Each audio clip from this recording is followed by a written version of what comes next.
We drop into the scene at Lingyang City's elite #1 high school, where the main field is absolutely packed with thousands of students, all standing in dead silent, perfect lines. The air is electric with tension. Every single person here knows this is no ordinary school day. A teacher marches to the front, his voice booming across the anxious crowd. He drops a heavy dose of reality on them. Only those who claw their way into the legendary Hongji class will have a real shot at becoming a warrior. For everyone else, that dream dies today. Then, he lays down the brutal rules of the game. This placement exam is basically their version of the SATs, but on absolute steroids. It's split into 2 make-or-break sections, a cultural test and a martial arts test. The total score possible is 750 points, 225 for book smarts, and a massive 525 for combat skills. But then comes the real gut punch. Only the top 10 students make it into the Hongji class. No mercy, no second chances. The cultural exam is first, and the students are herded into the exam hall, single file. For so many of them, this is the one and only chance they have to change their entire lives. And lost in that sea of faces, a quiet kid clenches his fist. For him, this isn't just a chance, it's everything. Meet our protagonist, Chen Du. His mind flashes back to his freshman year, when he suddenly collapsed in a heap, completely unconscious. His terrified parents immediately pulled him from school, forcing him onto medical leave for 2 whole years. While everyone else was grinding and leveling up, he was left in the dust. He knows, deep down, this is probably his last chance to ever become a warrior, and he is not about to let this opportunity slip through his fingers. As Chen Du makes his way down the corridor toward the exam hall, he runs right into a wall of wannabe thugs blocking his path. One of them just laughs. Well, look what the cat dragged in, he sneers, not even trying to hide his surprise. Didn't actually think you had the guts to show up, Chen Du. Another dude jabs a finger in his face and mocks him. Literally anyone can try out for the Hongji class, I guess. But you've been MIA for 2 years, and you still dare to show your face? The whole crew just erupts in laughter. The leader of the pack steps right up to him, his expression twisting into a nasty sneer. Kids these days are seriously fearless. He leans in, his voice dripping with venom. You get sick, vanish for 2 years, and then just roll up to the Hongji exam like you own the place? Chen Du just stares back, his face a mask of calm. You don't need to worry about me, he says, his voice completely level. You should probably focus on how you're going to pass this test yourself. That sets the bully off. He lunges, his hand shooting out to snatch Chen Du's wrist. But in a flash, Chen Du's own grip clamps down like a steel trap, stopping him cold. The bully's smug expression instantly vanishes, and beads of sweat pop on his forehead. Chen Du releases his grip and pivots, striding toward the exam room without a backward glance. He leaves the stunned group of bullies in his wake, their faces burning with humiliation and rage. One of them seethes. Wasn't that the same punk we used to shove around freshman year? I don't get it. Where'd he get off being so damn arrogant all of a sudden? We should mess him up after the test. The dude whose wrist was grabbed flexes his hand, a sharp pain still shooting through it. He frowns, a dark thought crossing his mind. Was Chen Du's grip a little too strong? The leader snorts and glares at them. Are you guys brain dead? If we jump him now and get caught, we're disqualified, you morons. We wait until the martial arts assessment. That's when we'll get our payback. Inside the exam hall, Chen Du slides into his designated seat and boots up the terminal, looking totally calm and zeroed in, resting his hands on the desk. A hush falls over the room as the rest of the students settle down around him. Meanwhile, the bully's face twists into a vicious grin, a dark, murderous aura practically radiating off him. He promises his crew that during the exam, they're going to permanently cripple Chen Du, because if he gets accidentally maimed during an official assessment, nobody can say a thing about it. Back at his station, Chen Du's eyes are locked on the screen as the first question flickers to life. It's a general knowledge prompt. Briefly describe the current world background and the starting day of the High Martial calendar. Chen Du's brow furrows as the history floods his memory. It all began in the year 2842 of the Old Era, when humanity discovered an alien civilization. It wasn't long before they invaded Earth. In a desperate final act, humanity launched its entire nuclear arsenal. 2 years later, the war was over. We had suffered a catastrophic defeat in the global nuclear war. The death toll was insane, skyrocketing past 5 billion people. Bathed in worldwide nuclear radiation, the human body was pushed beyond its absolute limits. Humanity began to evolve. Horrifying monsters crawled from the ashes of ruined cities, and unbelievably powerful superhumans rose from the chaos. Then, on August 27th, in the year 2860, every adult on the planet simultaneously reached life strength level 2. That single moment shattered the old world and gave birth to a new age. It became known as Day 1 of the High Martial calendar. The test continued, firing off more questions. The second question was about the legendary figures, who made massive contributions during the early years of the High Martial Wars. The third question grilled them on the flawed policies different nations tried to implement to restore global order. A fourth question followed, then a fifth. After blazing through the entire section, the exam was finally over. Chengdu moved the mouse and clicked submit, his expression still perfectly composed. The results flashed onto the screen. A perfect score. He sank back into his chair, the weight of the last 2 years hitting him all at once. Ever since the incident, he hadn't truly slept for 2 whole years. Instead, he was constantly thrashed and relentlessly dragged back into that surreal, nightmarish space. It was in that bizarre dimension that his spiritual power erupted, awakening a flawless photographic memory. That's the only reason why. Even after being off the grid for 2 years, he could stroll in and ace this exam with total confidence. But he knew the score. The cultural exam was small potatoes, worth a mere 225 points. He had to get home and seriously prep for the martial arts assessment, the real main event. Later, Chengdu arrived back at his apartment. As he stepped through the door, his dad was in the kitchen, throwing together some dinner. Chengdu tossed his bag aside, but as he did, a small card slipped from his pocket and fluttered to the ground. His sister, who was nearby, bent down and snatched it up. She hit him with a classic sibling roast about being clumsy and warned him not to lose his precious admission ticket. A few moments later, the family was gathered around the table as dinner was served. The quiet was suddenly broken when Chengdu's father told him to take a look at something. Chengdu's chopsticks froze mid-air. His gaze fell upon a bottle sitting on the table, and his brow furrowed in confusion. He looked up at his father. "Where did you get these chi blood pills?" he asked. His dad just smiled, explaining that since Chengdu's Hongji class exam was just around the corner, he'd bought the pills to give his son a critical boost. Chengdu's expression hardened. "I can get in, even without these." But his father just reached out and ruffled his hair, telling him not to get so worked up about it. He explained that even though he never got the chance to become a warrior, it didn't matter if it was Chengdu or his younger sister, their family could absolutely afford to support their dreams. He told him to just eat up, train hard, and stop worrying. "There's always a way to make money," he said. Chengdu lowered his head, listening in silence. After a long moment, he gave a small nod. The faintest hint of a smile touched his lips. Deep into the night, Chengdu sat cross-legged on his bed, his breathing impossibly slow and even. He couldn't stop thinking about the chi blood pills.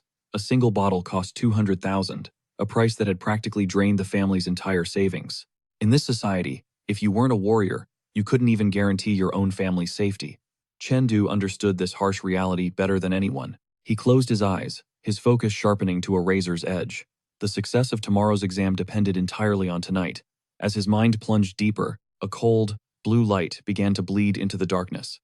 Raw energy swirled and gathered between his hands, pulsing with a silent power, as tiny fragments of crystal materialized and floated around him. In the next instant, his consciousness was violently ripped into a terrifyingly familiar place. Towering, jagged pillars of crystal stretched endlessly around him, flooding the space with an icy, ethereal light. A lone sword was plunged into the ground nearby. Chengdu stood there, perfectly calm, in a place that radiated danger. After what happened 2 years ago, every single night when he drifted off to sleep, he was thrown back into this crystal dimension. The place was crawling with monsters, and their one and only goal was to shatter the crystal core. To protect it, Chengdu had no choice but to fight.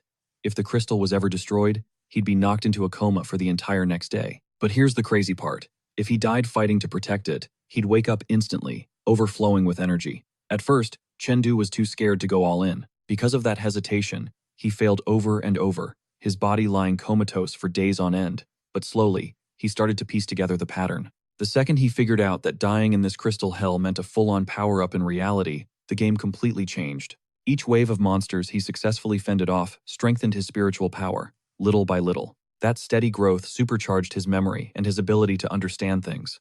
It was the only reason he could keep up in school after missing 2 years. But there was no time to rest. After clearing one wave, the next horde would swarm in after exactly 30 seconds. The cycle repeated relentlessly until he either died or managed to defend the wave.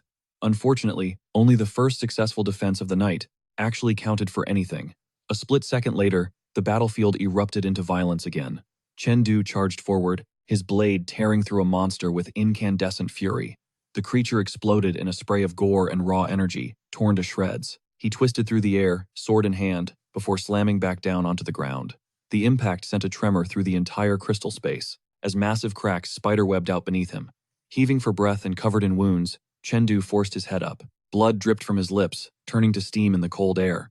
He raised a hand and swiped, opening his status window. A glowing blue interface materialized before him, detailing his current condition. He scanned the data with a grim expression. He knew that with his current stats, there was no way he'd make it into the elite Hongji class and become a top-tier warrior. Before he could dwell on it, another alert popped up.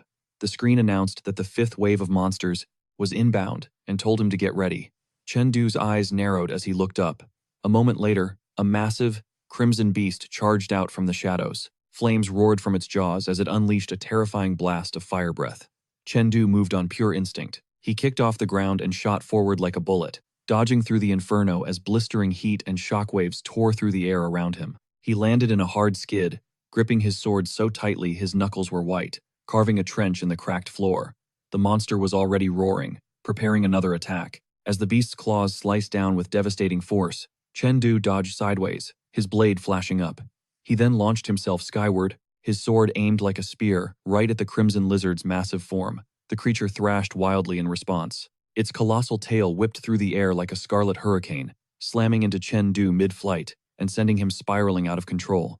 A spray of blood erupted from his lips as the impact rattled his very bones. He desperately contorted his body, just barely managing to right himself before impact, tumbling hard across the blackened ground.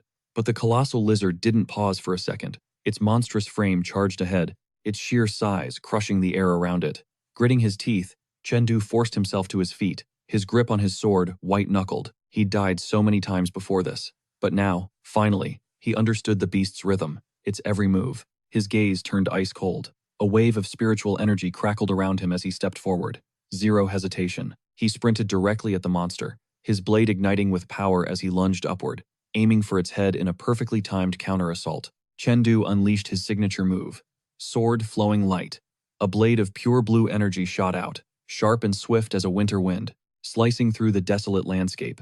It smashed into the crimson lizard's hide, erupting in a shower of sparks and raw power. The creature shrieked in agony. Its eyes blazed a furious red as its aura flared violently. It had gone completely feral. The explosive blowback sent Chengdu flying. He twisted midair, barely managing to regain his balance, and landed hard right on the lizard's back. He scowled, knowing he'd gotten sloppy, but thankfully, he wasn't badly hurt. The colossal reptile threw its head back and let out a deafening roar, unleashing a wave of fire and pure killing intent that washed over everything. Chengdu forced his breathing to steady, his knuckles white on his sword's hilt. He had to stay frosty. This time would be different. He was going to win. The red-scaled beast thrashed its enormous body around, its jaws gaping for another world-shaking roar. Gleaming fangs flashed as sparks flew from its throat. Shrouded in a brilliant blue light, Chengdu became a blur, a lightning strike cutting through the air and closing the gap in the blink of an eye. The monster's eyes went wide with shock. Its mouth snapped open even wider, a massive tongue rocketing out, trying to devour him whole. A thunderous crack echoed as Chengdu contorted his body mid-flight, evading the crushing jaws by a hair's breadth. He spun clear, a shockwave of blue energy pulsing around him as the force threw him backward, his boots skidding on nothing but air. He stabilized, his jaw clenched so hard it ached, sweat carving a path down his cheek, but his eyes never left the beast. Suddenly, the crimson beast reared back and unleashed a torrent of fire. A wall of flames incinerated the air between them. Chengdu vaulted into motion again, turning the monster's huge size against it. He dropped low, diving right under the fiery onslaught. His cerulean aura flared to life, burning brighter than ever, and in the next instant, he was rocketing toward the creature's underbelly. His strike came down like a guillotine, the sheer force of it ripping a hole in the air as he made contact. The red-scaled behemoth craned its neck back and let loose another blazing inferno. A river of fire poured from its maw, illuminating its own chest as searing heat radiated outward. Chengdu's reaction was instantaneous. With a shout, his body erupted in a flash of blue. He popped his agility skill, tightened his grip on the hilt, and shot straight up into the sky. His sword descended in a perfect, glowing blue arc. It slammed down onto the monster's skull with absolute, crushing power.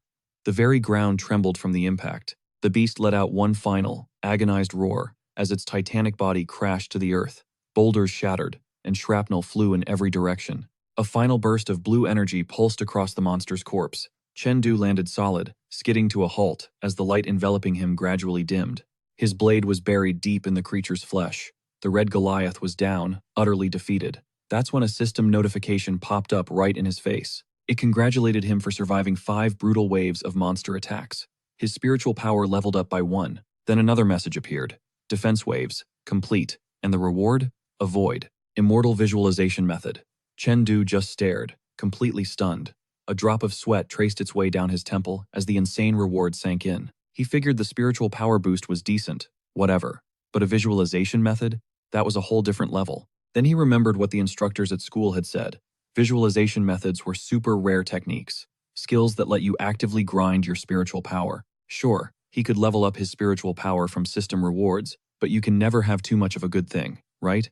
The moment he thought that, another system alert flashed, warning the host to get ready. The next wave of monsters was incoming. Chengdu snapped his head to the side, his breath coming in ragged pants. Vapor plumed from his mouth in the cold air. Dust and debris settled around him like a grim snowfall. Then, his eyes narrowed. A bizarre, heavy pressure suddenly descended from the distance. The sky went dark as countless shadows began to materialize. A horde of monsters was amassing, their enormous bodies a tangled, terrifying mass. In the gloom, their eyes ignited with a menacing red glow, every single one radiating pure bloodlust. Chengdu watched them approach, his face hardening into a grim mask. His eyes scanned the situation in a flash. Every single one of those monsters was a full power level above him, and there was a horde of 30. The look on his face said it all. This stage wasn't going to be cleared anytime soon. Snapping back to the real world, he sat cross-legged in his room, his hands clasped as he steadied his breathing. He decided to shelve everything else for the moment and dive into the visualization method first. A luminous blue interface shimmered into existence in his palm, lines of light flowing like a data stream as the technique activated. In the next instant, his entire world warped. He found himself standing on a vast, glowing plane that rippled like water, forged from pure light. Fragments of blue energy drifted through the air. His eyes widened, scanning the bizarre new dimension, trying to process where he was. Then, a terrifying presence manifested in the distance. An immense shadow began to rise. A titan now stood before him. Its colossal body towered into the endless darkness, its countless eyes blazing crimson as they locked onto him with suffocating pressure. Chengdu felt his lungs seize up. He tilted his head back, the scale of it all finally hitting him. Now he understood why they called it a visualization method. Just gazing upon this giant was a trial in itself. Back in reality, he was a statue on his bed. Azure flames of spiritual power erupted around him, pulsing in rhythm with his cultivation. The room fell silent, the only sound a low hum of crackling energy. Suddenly, the door swung open, and his sister's voice cut through the quiet, calling him for dinner. Chengdu stood up, grabbing a towel to wipe down his torso. Sweat carved paths down his newly defined muscles. His physique was undeniably more ripped than before. His sister stared, then a smirk played on her lips. "Wow, you actually got kinda hot," she teased. He shot her a sidelong glance, the corner of his mouth twitching upwards. "Kinda?" he replied coolly. "Was I not before?" The girl puffed her cheeks out in mock outrage. She marched closer, only to yelp as he shot out a hand and ruffled her hair. She squirmed, complaining loudly, "Hey, you're gonna mess it up." For a split second, the girl froze, staring at him with wide, unblinking eyes. A faint blush dusted her cheeks as she muttered under her breath, wondering if her brother had secretly always been this handsome. In front of the mirror, Chengdu quietly studied his own reflection. A thoughtful expression crossed his face. As he catalogued the subtle but powerful shifts in his body, he had to wonder if this was the power of the Void Immortal visualization method. A short while later, he was ready to go, slinging his bag over his shoulder and heading for the door. "I'm heading out for the exam," he called out. From behind him, his father's voice followed. "Be careful on the road." The scene dissolves, rematerializing at the Liang City #1 high school sports arena. Sunlight poured through the high windows, illuminating the vast indoor court as it swarmed with students. Chengdu stood on the arena floor, rolling his arms and loosening up his shoulders. With every movement, he could feel the profound difference in his body. Power flowed effortlessly through his limbs, and his breathing was deep and even. He inwardly confirmed that the Void Immortal visualization method was no joke. He could feel the upgrade in every single fiber of his being. Right in the middle of his warm-up, a sneering voice sliced through the air. Well, if it isn't our so-called genius, Chengdu," someone spat with a ton of sarcasm. "The guy who ghosted school for 2 whole years." Chengdu paused, turning his head just slightly, his expression unreadable. The voice got louder, dripping with arrogance. "I remember this dude. He was a bottom feeder, ditched school for 2 years, and now he thinks he can waltz in here and take the Hongzi class assessment? Give me a break." They laughed. "Guess we should thank him for showing up just to drag the average score down for us." Chengdu regarded them in silence for a moment before speaking in a dead-flat tone. "I'm still leagues better than someone who couldn't even pass the liberal arts exam." The entire atmosphere went ice cold. One of the goons' faces twisted into a mask of pure rage. Another one roared, "The hell did you just say to us?" Chen Du looked at them, a faint, chilling smile on his lips. He said, "If you can't even comprehend words that simple, you're probably not qualified to be taking this test in the first place." The leader's expression instantly darkened. "Don't push your luck, pal," he warned. Chen Du glanced at him. "Don't be so sensitive." Before the powder keg could ignite, another student rushed forward, holding his hands up to de-escalate. "Whoa, guys, let's chill," he said with a nervous laugh. "The assessment is the only thing that matters. If a teacher comes by and sees this, it's not going to end well for anybody." The angry crew clicked their tongues. In annoyance, as they finally started to back off, the leader shot a look over his shoulder, throwing out a final, cold threat. "Just you wait. You're going to get what's coming to you." The moment they were gone, one of Chen Du's classmates bolted over, pure panic plastered on his face. He grabbed Chen Du's sleeve, his voice trembling. "Dude, you are so dead." Chen Du just played it cool, saying he'd cross that bridge when he came to it, but his classmate frantically shook his head. The guy insisted this was not something Chen Du could just brush off, reminding him that he'd been out of the game for 2 whole years. Leaning in closer, the friend spilled the tea on why Fengrui was acting so damn cocky. Apparently, Fengrui's second uncle had just been promoted to Dean of Academic Affairs. The word on the street was, the dean had already slipped Fengrui this year's martial arts assessment questions. Chen Du listened in silence, his expression hardening. In his mind, he knew this meant he had to watch his back. Fengrui could totally team up with the teachers to sabotage him during the test. Just then, a massive holographic panel flared to life, laying out the ground rules for the martial arts assessment. It was a 2-part challenge, a raw strength test, followed by all-out combat duels. A voice commanded all contenders to break off into groups of 10 and head to their designated exam rooms based on their numbers. The strength test was up first. As the students started to form lines, Chen Du's buddy gave him a nudge and told him to stop overthinking and just get in line because it was go time. Moments later, their group was herded into the testing zone. A monstrous punching bag machine loomed before them, sculpted like some freakish beast with menacing, glowing red eyes. The whole vibe in the room instantly got super intense. Then, a new rule dropped. The exam was running on a last-place elimination system. Everyone had to unload their absolute strongest punch on the machine at the exact same time. The ones with the weakest hits would be instantly cut. A wave of nervous whispers rippled through the students. Chen Du's friend grumbled that this year's strength test was ridiculously harsh, but Chen Du just took it all in. He kept his composure, calculating the odds. He knew the combat duel was still coming. So, conserving his stamina was key. His eyes narrowed with focus as he made a split-second decision. He would dominate this with pure speed. A brilliant blue aura erupted around his arm as he stepped up, his fist clenched and his face an emotionless mask. As he got ready, Fengrui cracked his knuckles and let out a cocky laugh, boasting that this test was a total joke, and that he had more than enough power to spare. Suddenly, a booming announcement echoed through the arena, declaring the first group's assessment had officially begun. Chen Du stood there, his expression a mask of calm focus. Across from him, Fengrui's face was twisted into a vicious, arrogant sneer. A wild excitement gleamed in his red eyes as a wave of killing intent rolled off him. In the very next second, Fengrui made his move. He let out a savage roar as he threw his entire body into the punch. A violent crimson energy exploded from his arm as his fist smashed into the machine. A deafening K-boom rocked the entire arena. The massive punching bag caved in, sending powerful shockwaves blasting outwards. As the dust and energy settled, the crowd was dead silent for a split second before absolutely erupting. Students were screaming with hype, shouting that Fengrui was a beast and his power was completely overwhelming. Someone yelled that it was exactly what you'd expect from the top dog, and that he was just on another level. More voices joined in, whispering in awe that they'd heard. Fengrui's power level was already closing in on 1400 Jin. One of Fengrui's cronies smirked and gestured with his chin, saying their boss had already snagged the #1 spot, and that someone was definitely about to get eliminated. And in that instant, Chen Du became a blur. A crushing pressure suddenly slammed down on the entire area as his fist shot forward, and a brutal shockwave detonated across the arena floor. The punching bag imploded with a thunderous crack, its entire massive frame warping violently as the devastating force tore right through it. For a moment, the whole stadium went completely quiet. Students were frozen solid, their eyes bugging out of their skulls in sheer disbelief. Someone finally yelled out in shock, asking what in the world just happened. Another voice trembled as it called out the score.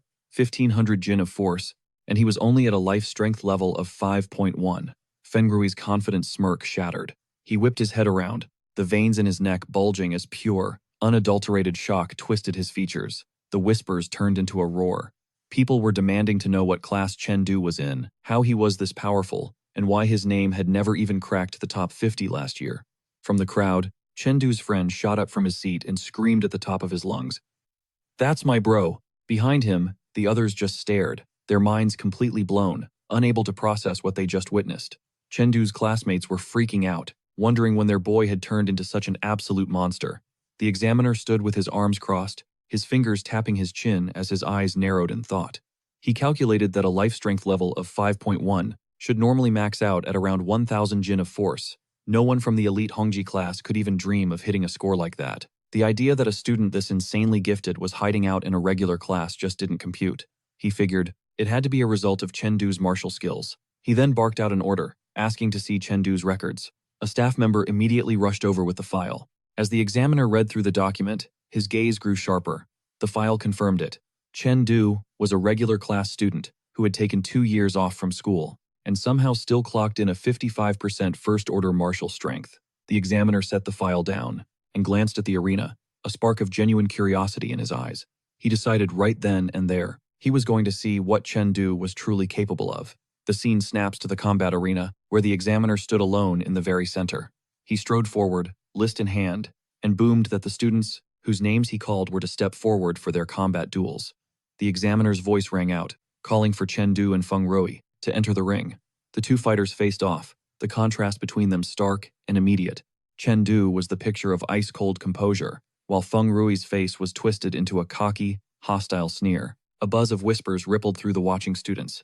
Someone muttered that even though Chengdu was just back at school, his power level test score was just insane. They debated if he could actually clutch the win this time. Another student just scoffed, shaking his head and saying it was a long shot. He was betting everything on Feng Rui. These duels were won with martial technique, not just raw power. Brute strength alone gave you zero edge in the arena. Feng Rui took a deliberate step forward, aiming his weapon right at Chengdu. He sneered, warning him not to assume that winning their last encounter meant he'd get lucky a second time. Chengdu paused and turned his head slowly, his expression perfectly relaxed. The faintest hint of a smirk touched his lips as he shot back that he hoped Feng Rui could keep that same energy for later. In an instant, the tension in the arena became thick enough to cut with a knife. Feng Rui lunged first. He surged forward with his metal staff, his attacks sharp and relentless. His foot smashed into the floor as he swung, the sheer force of it tearing through the air. Sparks flew from the weapon's path, an attack designed to overwhelm his opponent, with nothing but pure martial might. At the exact same moment, Chengdu moved. He flowed forward, his body light and perfectly poised. As the staff came crashing down, his sword rose to meet it in a flawless block. The clash of metal was deafening, sending a shockwave pulsing across the ring. In the next breath, Chengdu launched his counter. His sword flashed in a rising arc, forcing Feng Rui into a panicked retreat. Feng Rui's eyes bulged as he desperately contorted his body, barely evading a direct hit. The sheer force of the blow still launched him, sending him tumbling through the air before he slammed hard onto the ground. Feng Rui crashed down onto one knee, gripping his staff, his entire body trembling as he tried to stabilize himself. His face was a twisted mask of disbelief and fury. A single thought screamed through Feng Rui's mind. That spot in the Hongdai class was his, and Chengdu wasn't going to take it. A savage aura exploded from Feng Rui's body. His eyes blazed a furious red as he roared and catapulted himself forward once more, channeling every last shred of his power into one desperate all-or-nothing strike. He brought his weapon crashing down with absolute force. Chengdu's reaction was instantaneous. He stepped into the attack and thrust his sword forward. A razor-thin beam of power shot out, slicing through the air like a blade of pure light. Chengdu's gaze was ice-cold as sparks drifted past his face. He mused to himself that fighting actual people was a little different from battling monsters in the crystal space. And in that next microsecond, he was in motion. His body pivoted sharply as orange light flared to life around him. He drove forward and struck, his attack, a blazing, spinning arc of destruction.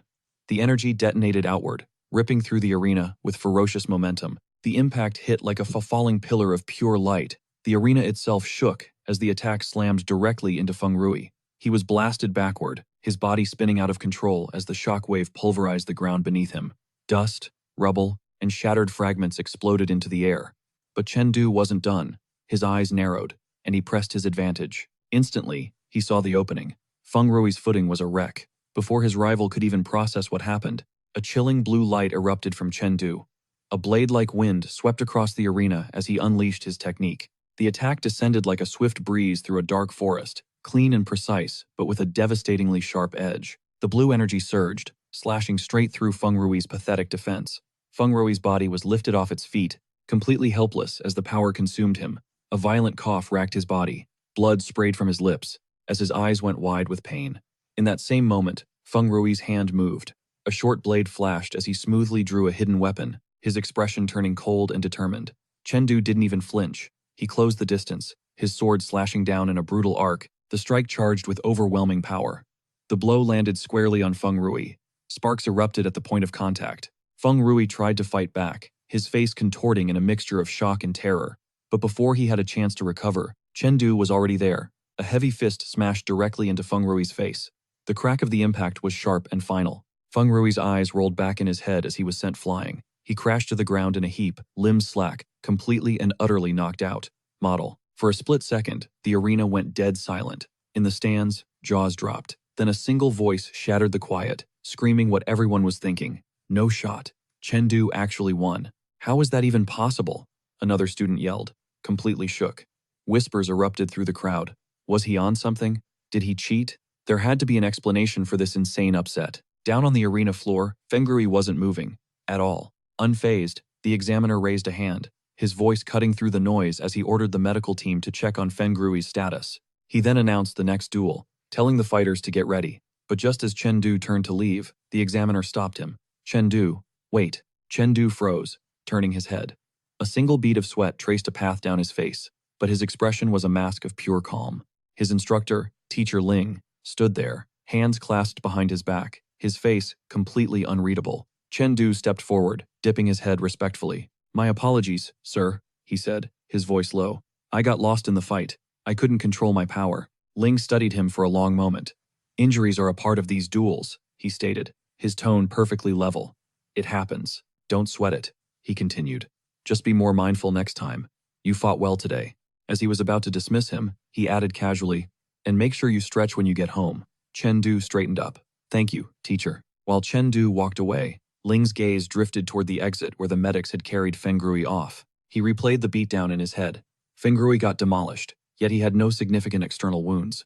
It could only mean one thing. Chengdu's technique was on a whole other level. Ling's gloved fist tightened almost imperceptibly, his face etched with deep thought. He barked an order to a nearby student. Wang Sai, get the principal on the line. Immediately. Sir, yes sir, Wang Sai yelled, snapping to attention. Meanwhile, Chengdu was already stalking down a desolate corridor. The soft echo of his own footsteps was the only sound. It was still early, he thought. His dad and sister wouldn't be back for hours. His walk ended in front of a massive piece of tech, the virtual combat pod. He stared it down, his expression unreadable. He couldn't afford real one-on-one sparring sessions, but the school gave every student access to one of these pods. He moved closer. He knew the drill.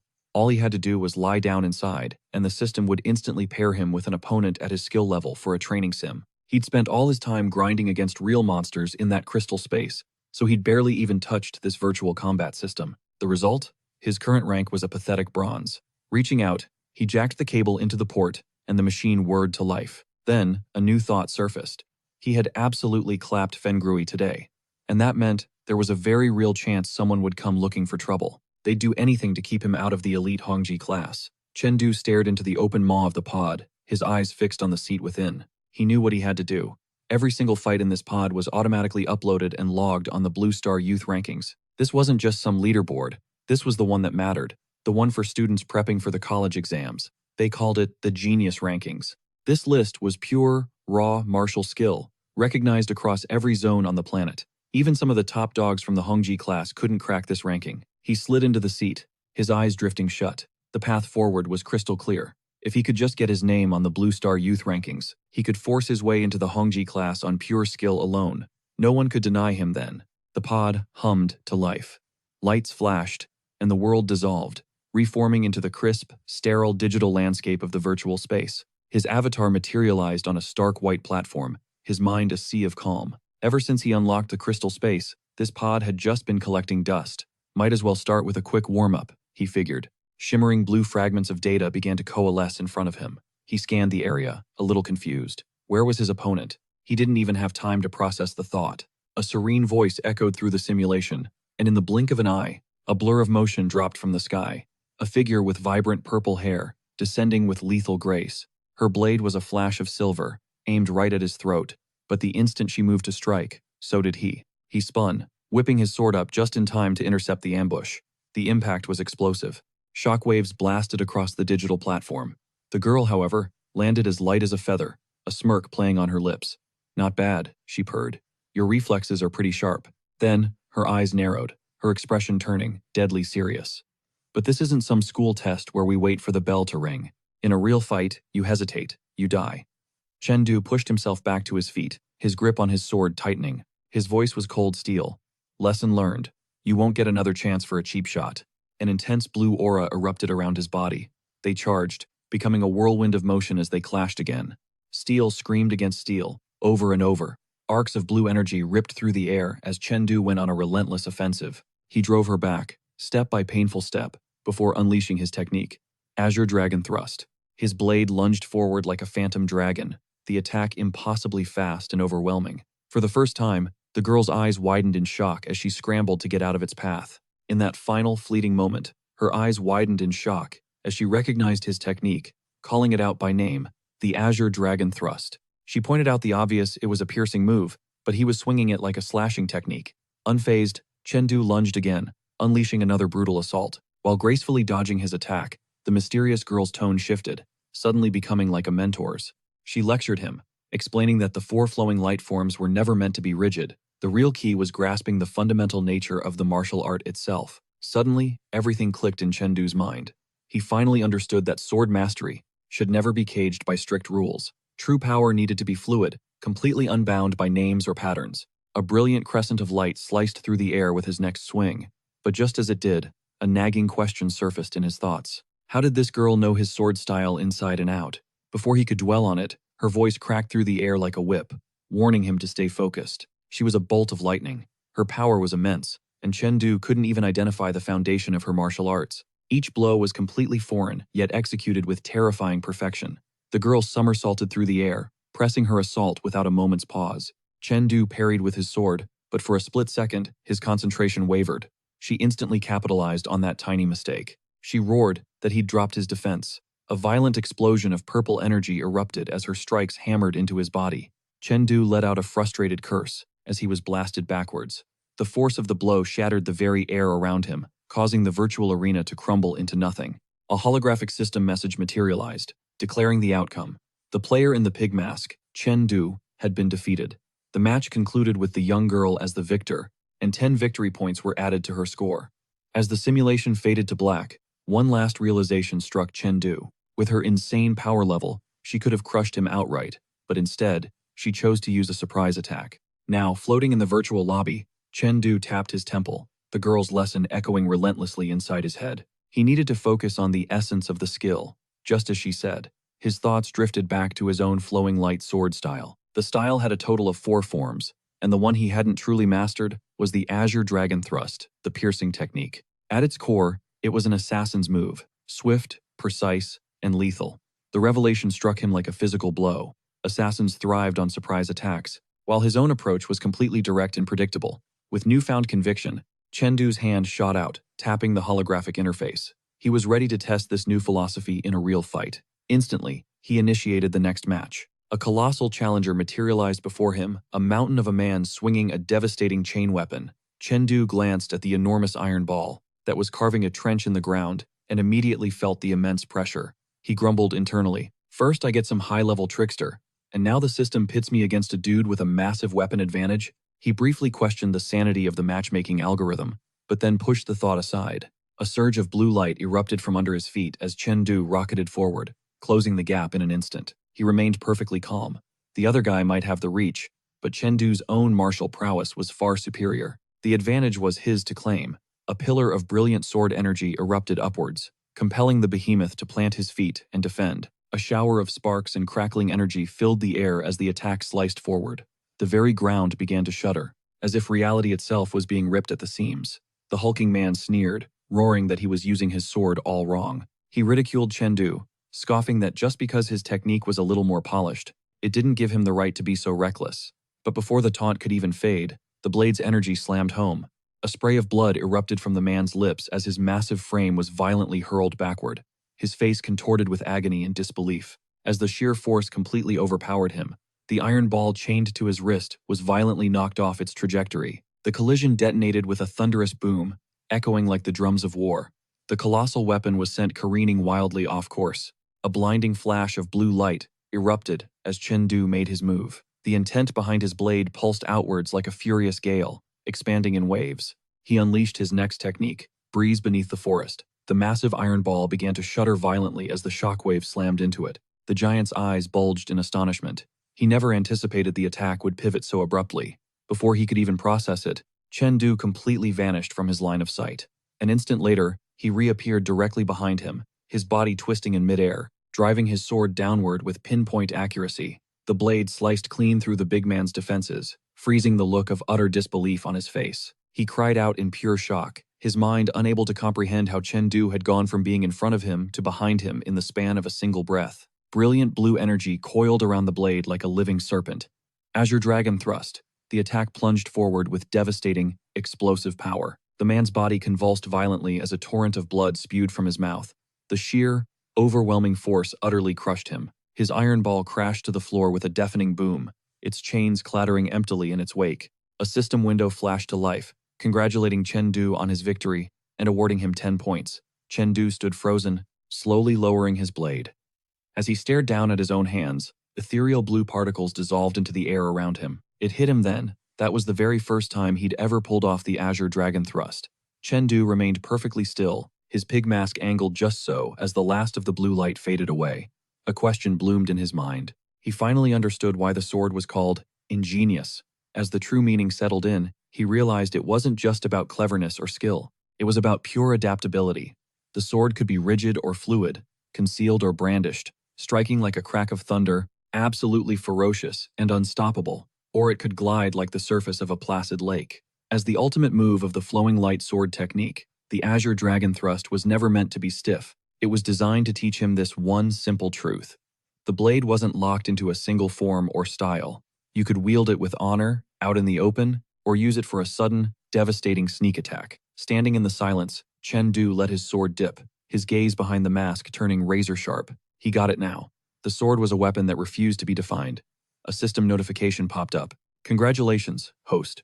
Flowing light sword technique proficiency has climbed from first order 89% to first order 90%. A faint smile touched Chengdu's lips. Then another message appeared, its tone almost pushing him forward. Combat deepens understanding. One more fight. Another notification flashed. Congratulations, host. Flowing light sword technique proficiency increased. Chengdu's grip on his sword tightened. The system alerts just kept coming, one after another, as his comprehension skyrocketed. Every single clash sharpened his instincts. Every duel perfected his blade. After grinding out win after win and honing his sword skills, Chengdu was suddenly starving and decided it was time for a break, stepping out of his virtual combat pod. A system voice chimed, congratulating him and announcing he had officially broken into the top 10,000 of the Blue Star Youth rankings. Chengdu froze mid-step. His eyes shot wide as he stared into nothing, completely stunned by the words he just heard. He whispered the phrase back to himself, barely able to process it. Top 10,000 of the Blue Star Youth rankings? After a beat of stunned silence, he commanded the system, show me all my ranking details. The interface shifted instantly. Blue Star Youth rankings, rank 6,229. 7th Ecological Zone Youth rankings, rank 600. 54. Giant Bear Domain Youth rankings, rank 55. Purple Cloud District Youth rankings, rank 7. Liang City Youth rankings, rank 1. The system calmly confirmed his request. Chengdu's breath caught in his throat as he scanned the results. His expression morphed from pure shock to wild excitement. He never, ever expected that. Mastering the Azure Dragon Thrust would make him number 1 among all the youth in Liang City. His fingers dug into the armrest of his chair. A massive grin stretched across his face as the hype just exploded out of him. Deep down, he knew this sealed the deal. His spot in the elite Hongji class was practically guaranteed. After that, Chengdu was just walking down the road, with a backpack slung over his shoulder, making his way home. But out of nowhere, someone bellowed his name. Chengdu stopped and glanced over his shoulder. A middle-aged man was standing a short distance away, pointing a finger right at him with a nasty scowl. The man started chewing him out, saying it was disrespectful to see a teacher and not even offer a greeting. It was Feng Leguo, the Dean of Academic Affairs at Long City Number 1 High School, and Fang Rui's second uncle. Chengdu turned to face him fully and offered a polite greeting, calling him teacher. The students nearby all went quiet, watching the drama unfold. A few of them noticed Chengdu's armband, their expressions shifting as they put two and two together. Fang Liguo's scowl deepened as he spoke again. He announced that for this semester, as the dean, he would be personally handling uniform inspections. He jabbed a finger at Chengdu and demanded, "And just what is that you're wearing?" Chengdu glanced down at his clothes and replied coolly, "It's the school uniform." A couple of students nearby had to stifle their laughs. "Silence!" Fang Liguo roared, but the whispers kept spreading. Some kids muttered that Chengdu was so cooked that Fang Rui was still laid up in the hospital and his uncle was definitely out for blood. Others were gossiping that they heard Chengdu only won because he was using illegal power-ups and totally deserved whatever was coming to him. Another kid mumbled in confusion, "Wait, I thought Chengdu was actually just that cracked?" That's when Fang Liguo finally snapped. He whipped up a wooden baton and brought it crashing down, screaming, this, and this. All of it is a violation." But Chengdu just tilted his head slightly, easily dodging every single strike. His expression never changed. He stated calmly, "Everything I'm wearing is within school regulations. I don't understand what the violation is." Fang Liguo's face contorted with pure fury. He pointed at Chengdu and shrieked, "How dare you talk back to me?" The baton swung down again. Only this time, Chengdu's hand shot out and snatched it right out of the air. The movement was sharp, clean, and absolute. The attack was stopped dead. For a second, Fang Liguo just froze, his eyes wide with disbelief. He then escalated his tirade, screaming that Chengdu was an insubordinate punk who had no respect for his teachers. He vowed to report Chengdu to the principal and see him expelled. But just then, a cool voice sliced through the chaos, asking who was looking for him. There stood Chengdu, gripping the shattered baton, his face an unreadable mask. Fang Liguo went rigid, his head whipping around. Two men were striding forward from the parting crowd. One was Li Mu, the principal of Liang City No. 1 High School. The other was none other than Wang Anquan, the mayor of Liang City. An absolute silence descended upon the students. Fang Liguo scrambled over, jabbing an accusing finger and shouting that Chengdu was the one, the troublemaker. Li Mu paused directly in front of Chengdu, studying him intently. His stern expression softened just a fraction as he asked if he was, in fact, Chengdu. Chengdu, caught off guard for a split second, simply nodded and confirmed his identity.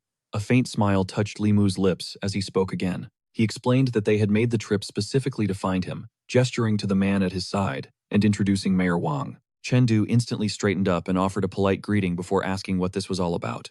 Mayor Wang just let out a booming laugh. He announced that Chengdu had not only seized the number 1 spot in the Liang City youth rankings, but had also cracked the top 1% of the entire Blue Star Youth rankings. Because of this monumental achievement, he naturally had to come and meet the prodigy responsible for such a feat. The statement detonated like a bomb. Fang Liguo froze solid, his eyes bulging as he screeched in disbelief, questioning if Chengdu had actually made it into the top 1% of the Blue Star Youth rankings. Behind him, the crowd of students stared with their jaws on the floor as the staggering reality crashed down on them. Shocked whispers erupted.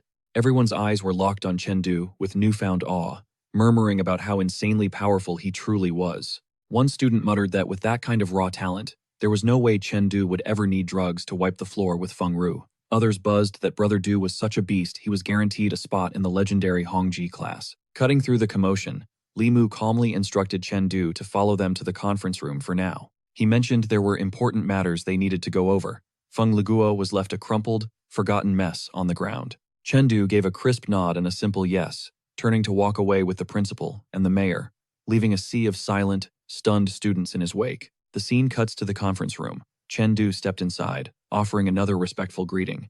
Two other students were already waiting. One was Liu Bo, a senior from Liang City No. 2 High School, who held the second-place rank among Liang City's youth. The other was Mo Leitri, the undisputed ace of Liang City No. 1 High School's prestigious Hongji class. They shared a quick, assessing glance. They were strangers, their eyes locked for a moment before flicking away simultaneously. After everyone was seated, a heavy, competitive silence filled the room. Wang Anquan leaned in, getting right down to business. He laid out the situation. The 100 cities, governed by the Purple Cloud District, were gearing up for a massive competition between high school seniors, and each city was required to send its top 3 martial arts students based on the official rankings from 6 p.m. the night before. These elite teams would be supervised by a warrior ranked level 15 or higher to compete in a 3-day event called the 100 Cities Championship, hosted at High City No. 1 High School. As the mayor detailed the plan, Chengdu listened with quiet intensity. Then, Mayor Wang unveiled the prize pool. He revealed that the top 10 champions of the tournament would be awarded varying numbers of college, entrance exam bonus points, and substantial cash prizes, with the lowest tier starting at 10 extra points, and a prize of 100,000. Chengdu's eyes narrowed slightly, his entire demeanor sharpening. Mayor Wang locked eyes with him and posed the ultimate question. Was he willing to fight for their city? But before Chengdu could respond, Mo Latry raised a hand to interject. He asked the mayor why. If the selection was based on martial skill rankings, the competition wasn't being held using virtual combat. Mayor Wang's reply was steady. He stated that when compared to virtual simulations, the district's top brass felt that a real-world battle was a far better measure of a warrior's true skill. He elaborated that high-level warriors would be on site to guarantee everyone's safety. All participants would be equipped with specially designed suits that would standardize their life strength, leveling the playing field. Chengdu calmly calculated his odds. At his current level of martial ability, he was confident he was already within the top 20 of the whole Purple Cloud district. Factoring in his insane growth rate, snagging a spot in the top 3 didn't seem like a problem at all. His gaze lowered, his expression resolute. Even if he missed the top 10, this tournament was the perfect opportunity to see where he truly stood among his peers. There was no reason to stress over it. From across the table, the mayor offered a gentle smile, advising him not to put too much pressure on himself. After a short, deliberate pause, Chengdu raised his hand, his voice ringing with clarity. He declared that he would participate. Right beside him, a confident smile spread across Mo Latry's face as he chimed in that he would join as well. The mayor beamed with pride, proclaiming that true heroes are always forged in the fires of youth. He let them know they'd get a ping once the departure time was set. With that, they were free to head back to class. But as Chengdu stepped out, a heavy burden settled on his mind. If he could just crack the top 3 in the 100 Cities battle, his parents, they could finally stop grinding themselves into dust every single day. His fists clenched. The path forward was crystal clear. Chengdu's resolve hardened. Securing a top 3 spot in the 100 Cities battle was non-negotiable. With that fire lit inside him, he pushed open the classroom door. He stepped through the frame, pausing to scan the room. Normally, every desk in a classroom would be marked with a student's name, but here in the Hongji class, they were all blank. After a brief hesitation, he figured he'd just grab any open seat for the time being. But the moment he pulled back a chair, a harsh voice roared at him to get lost. A huge hand slammed down beside him. The voice demanded to know who the hell he thought he was, daring to sit in that spot. Chengdu's head snapped to the side.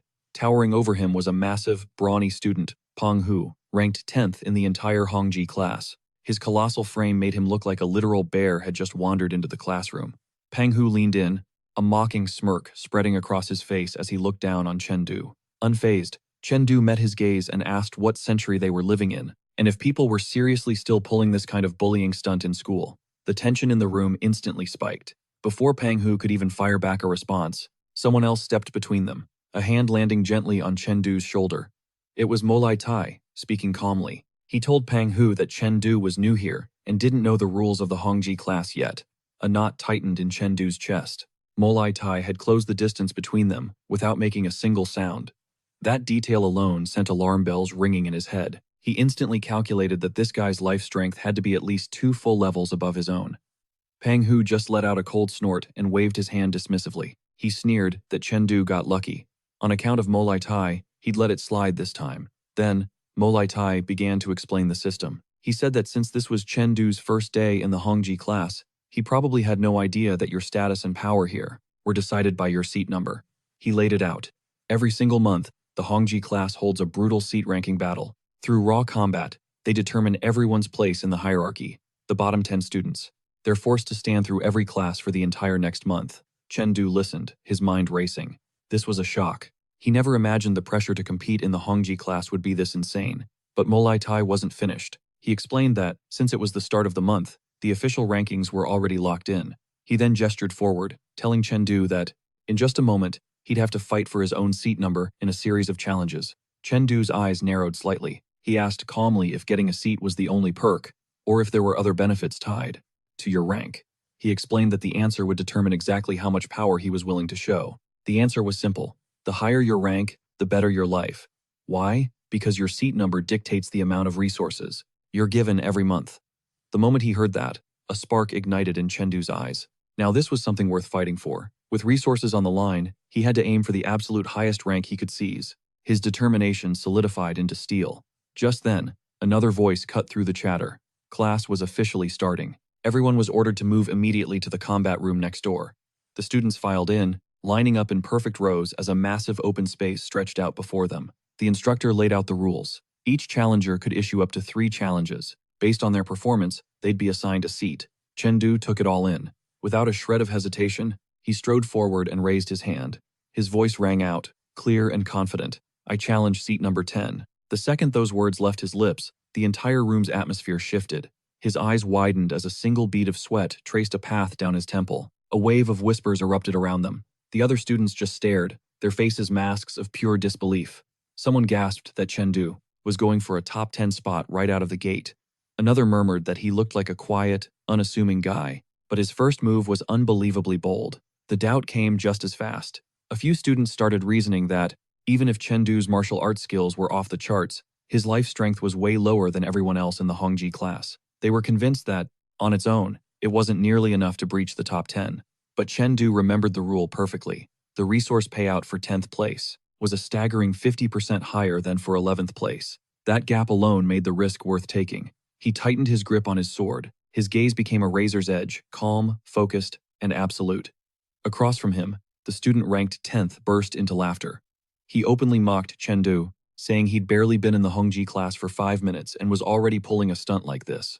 He warned him not to start crying when he got his butt handed to him. Chengdu just looked at him, his expression unreadable, and asked a simple question. "So, you're number 10?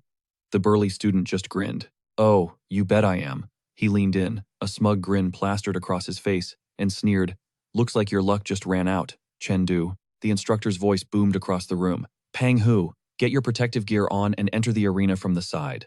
Someone in the crowd watched Chengdu, thinking to themselves that the kid seemed to have a rock-solid composure, and yet, he was practically vibrating with the need to prove himself. Still, they figured this was for the best, let him get knocked around a bit. You could even call it a training exercise.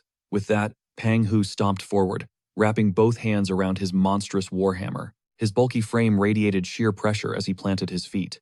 Across the arena, Chengdu faced him down, his sword held in a relaxed grip. The air in the combat room grew thick with tension, but Chengdu's expression never wavered. His eyes were sharp, laser-focused, without a single trace of fear. A powerful voice thundered through the hall. "The match has begun." A vicious grin split Pang Hu's face as he roared at Chengdu. "So, you ready? Get prepared to clutch my leg and scream for mercy." Chengdu just stood his ground, a faint smile touching his lips, as he replied softly, "We'll just have to see about that." In the blink of an eye, Pang Hu made the first move. He swung his colossal hammer with terrifying power, but Chengdu remained perfectly still. A subtle aura shimmered around him as he glided forward without an ounce of panic. Pang Hu sneered, yelling, "Way too slow, you loser." The massive hammer crashed down towards him with overwhelming force. From the sidelines, the other students watched with wide eyes. They shouted that with a speed difference that huge, Chengdu's life strength was an entire rank below Pang Hu's. A few of them had already written him off, saying Chengdu was done for and was about to get wrecked. They knew that even a point, one level difference in life strength could totally decide a battle, never mind a full-on rank gap. To them, Chengdu's defeat was a foregone conclusion, but the instructor, watching from the side, suddenly narrowed his gaze. He muttered in utter shock. His life strength. It's reached level 5.2. Just yesterday, it was only 5.1. He couldn't wrap his head around how Chengdu boosted it to 5.2 in a single day. At the same time, Pang Hu was laughing his head off, absolutely certain he'd won. "It's already over," he bellowed. His warhammer slammed down with pulverizing force, but in the next instant, Pang Hu's expression completely froze. He stared ahead, dumbfounded, unable to process what had just happened. Pure shock washed over his face as beads of sweat started to form on his forehead. Chengdu had vanished. In a single, impossibly smooth motion, Chengdu had dropped his body and pivoted his stance. His sword ascended with flawless precision. A blinding flash of blue light erupted from below. Before Pang Hu could even react, Chengdu's blade surged upward like a raging tsunami, carrying an unbelievable amount of power. The force of the strike detonated, launching Pang Hu's gigantic body clean into the air. Pang Hu's eyes bulged as his body was shot toward the ceiling. He could only let out a strangled grunt, his mind unable to comprehend how the tables had turned so completely. Pang Hu's enormous frame was sent cartwheeling through the air as he shrieked in disbelief. He was rocketed upwards, completely powerless against the explosive strike from below. Dozens of students gaped at the ceiling in shock. as his huge body sailed across the combat hall. A moment later, Pang Hu slammed back down onto the floor with a deafening crash. The entire floor shook from the impact as dust and shock waves rippled outwards. The surrounding students' jaws were on the floor, absolutely floored by what they just saw. Nobody imagined the fight would be over in a flash. Chengdu stood there, perfectly composed, his sword still in hand. From the side, the instructor's brain finally caught up, recognizing the technique he'd used. He stared at Chengdu's blade and asked in total awe, "Was that the Azure Dragon Thrust?" He stammered that Chengdu's martial skill was already at first-order perfection. Chengdu simply gave a calm reply. He said he'd just had a breakthrough the night before. Hearing this, everyone else was even more blown away.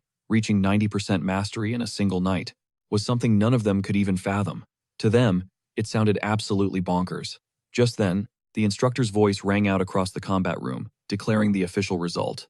The winner is Chengdu. Chengdu let out a small sigh and lowered his sword, his expression returning to its usual unreadable calm now that the victory was sealed.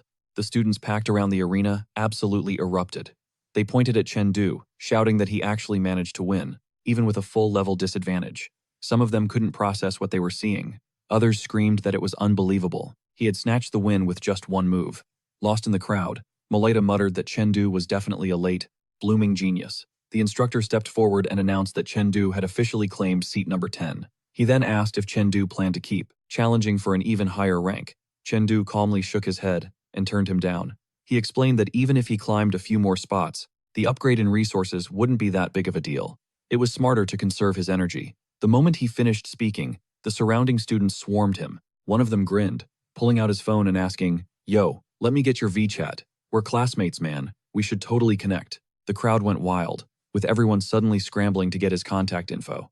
A little flustered by the instant fame, Chengdu just played it cool and agreed. Just then, Panhu painfully dragged himself back to his feet. All that swagger from before, completely shattered. He looked up at Chengdu, his eyes wide with fear, and actually called him Big Brother, begging him to forget all the trash he'd just talked. Chengdu just stared back, totally unfazed, thinking to himself that this guy was a serious clout chaser. After the match wrapped up, Chengdu was just trying to blend back in with the other students, but a sharp voice cut through the chatter, calling his name. "My office. After class," the instructor ordered. Chengdu whipped his head around, like, "What did I do now?" A few minutes later, he was tapping on the office door.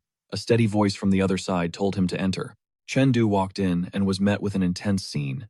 The principal was hunched over his desk, laser-focused on some documents, and the tension in the air was thick enough to cut with a knife. A heavy, formal silence filled the principal's office. Breaking the quiet, Chengdu's instructor grilled the principal about any open special recruitment slots for two of the top schools, Mount Everest and Mount Tai Martial Arts University. The principal, thrown off guard, gestured for the instructor to take a seat, asking what this was all about. The instructor didn't mince words, revealing he wanted to see if Chengdu had a shot at getting in through a special recommendation. Hearing this, the principal's face grew serious. He laid it out plain and simple. Both Mount Everest and Mount Tai were elite institutions, part of the legendary 8 great schools. The absolute minimum entry requirement was a martial skill level of first-order perfection. He pointed out that Chengdu was just 1% shy of that benchmark, but that final 1%, it was a wall almost no one could climb.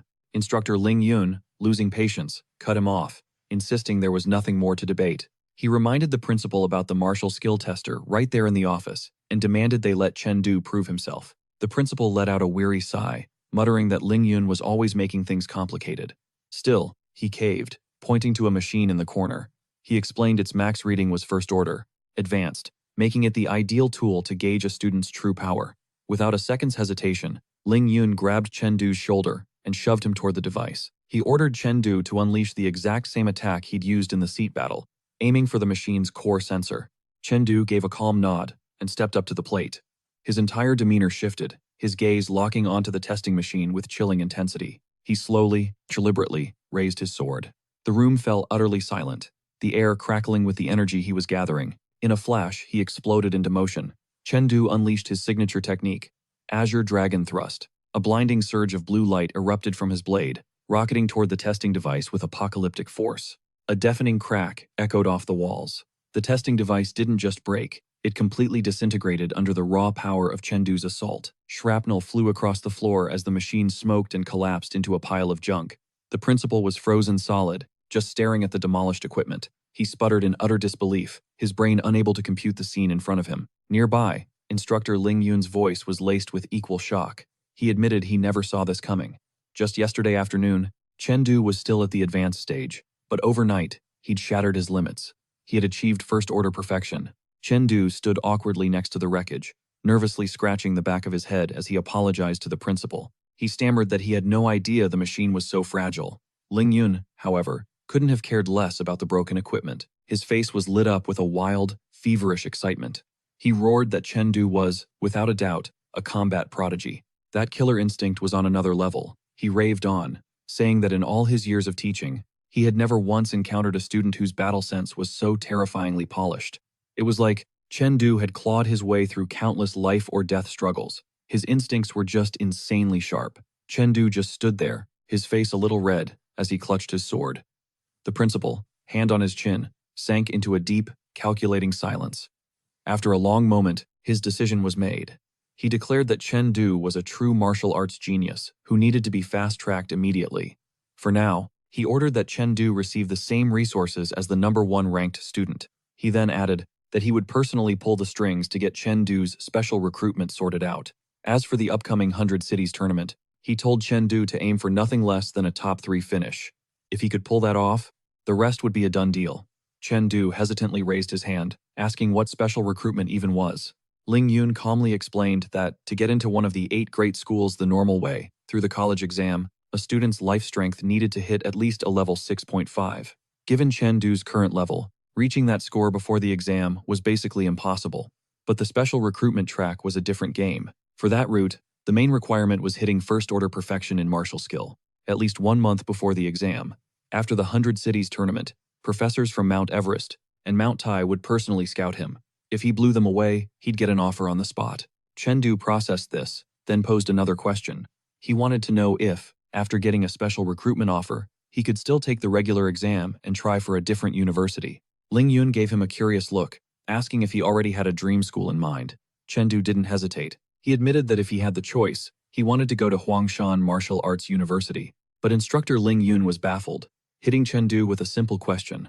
Out of all the elite academies, why Huangshan Martial Arts University? Since all 8 of the top schools were swimming in similar resources, Chengdu laid out a memory that was seared into his mind. It all went back 6 years ago, in the Yunlai district of Huishi City. A nightmare descended without warning. Giants. They materialized out of thin air and began their rampage. Huishi's defense corps scrambled, and soldiers from neighboring cities poured in to reinforce them, but their forces were stretched thin. Despite a heroic defense, the city was drowning in blood. In the brutal chaos that followed, tens of thousands of lives were extinguished. The scars of that day never faded. With a chilling quietness, Chengdu revealed his core motivation. "I just want my family to have a safe life," he said, his gaze hardening into steel. "If Liang City is ever on the brink, I need the power to race back home in an instant and become their shield."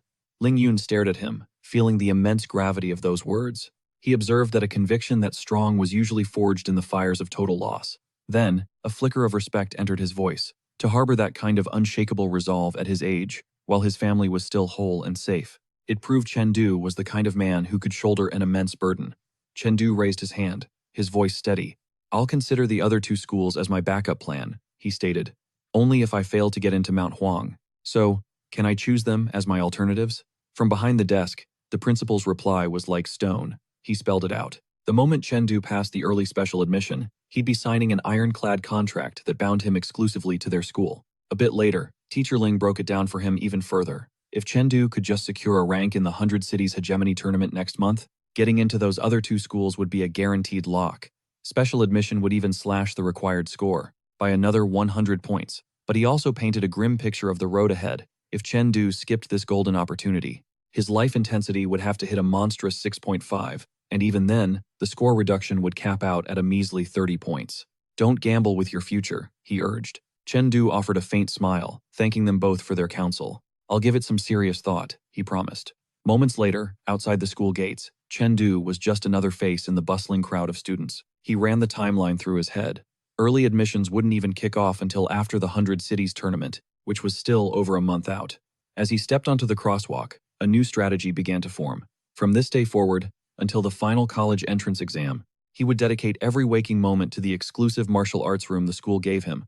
grinding non-stop to elevate his power. But another idea sparked in his mind. He could accelerate the process. He could try using potent medicines to supercharge his life intensity gains. And he knew exactly where to get what he needed. After all, the technology Martial Palace had everything. Walking out into the open, Chengdu's gaze was fixed on the horizon, his mind mapping out the power structure of his world. At the very top, there were three colossal forces, the pillars of their entire high martial civilization. These behemoth organizations were the shield protecting humanity's very existence. First, you had the ones staring down alien empires on the front line, the legendary Extreme Martial Palace. The second titan, dedicated to elevating humanity's raw power to new heights, was known as the Technology Martial Palace. And the third, the enforcers of order across all human territories, was the formidable Martial Artist Alliance. Then there was the legendary founder of the Technology Martial Palace himself, Durags, widely hailed as the second strongest person in all of civilization. Chengdu knew that while Durags' combat power didn't surpass the legendary Yan, his staggering contributions to humanity's evolution were undeniable. With his plan set, Chengdu stepped into a shop with a grand, spacious hall. A woman in a sharp blue dress spotted him and glided over with a warm smile, offering her assistance. Chengdu met her gaze directly. "I need to purchase 3 boxes of Thunder Chi blood pills," he said, his tone polite but firm. The woman's professional smile froze on her face. Her eyes shot wide as she echoed his request in disbelief. "Sir," she stammered, "that medicine, it can't be bought directly. You're required to pass an endurance test first," she explained, gesturing for him to come with her. That was news to Chengdu, but he followed her lead. As they walked, she elaborated that the Thunder Chi blood pill was a top-tier Chi blood medicine available to non-martial artists, but it came with some serious risks. The moment you ingest it, the pill's raw energy transforms into a raging thunderstorm that surges through your body's meridians. She warned that, if the user's mental focus wavered for even a second within a 30-minute window, that internal storm would spiral out of control, placing them in mortal danger. They arrived in a room packed with advanced testing equipment.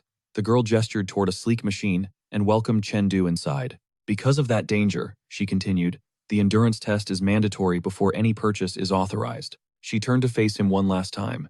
"If you don't have any other questions, I'll begin the test now." Chengdu simply rested his hand on the diagnostic pad and nodded.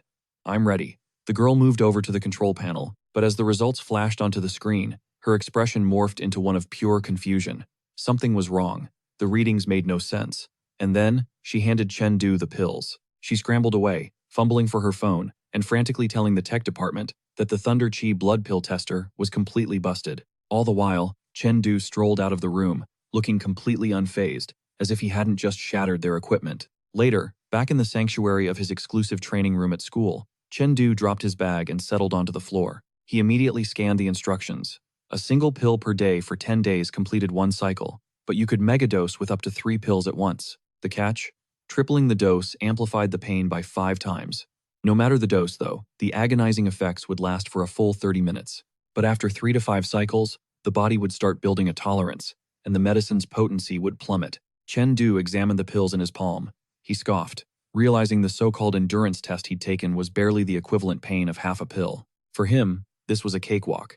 He broke down the math in his head. Swallowing all 3 pills would unleash a surge of pain 10 times more intense than the initial test. He was betting he could handle it. Without a flicker of doubt, Chengdu threw his head back and downed all 3 pills in one go. In the next instant, it hit him like a lightning strike.